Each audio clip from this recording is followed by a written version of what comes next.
Well, it was late April, and I had just finished a newscast, and I had had a stomach ache for 4 days. And I thought it may be a hernia that I had been dealing with for several years, and the pain was getting worse. Decided to drive myself to the hospital, check myself into the ER at St. Vincent and Fisher's, and they discovered that I was bleeding.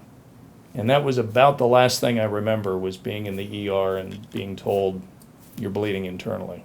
And so we had him transferred down to St. Vincent's on 86th Street as quickly as we could.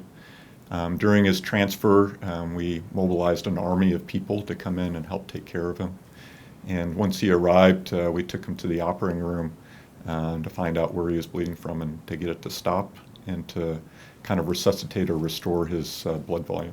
Yeah, so Scott has what's called a vasculitis, where his body attacks his own arteries as if they're not part of him, even though they are.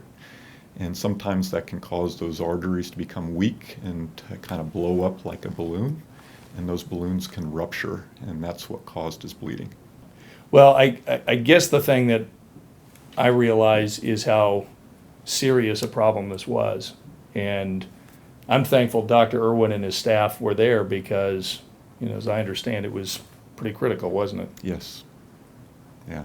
And I'm thankful that we have a city and a hospital that has these type of people who are on call that we can mobilize in a moment's instance to really take care of these critical places like Scott. It really saves lives. That's why I do what I do.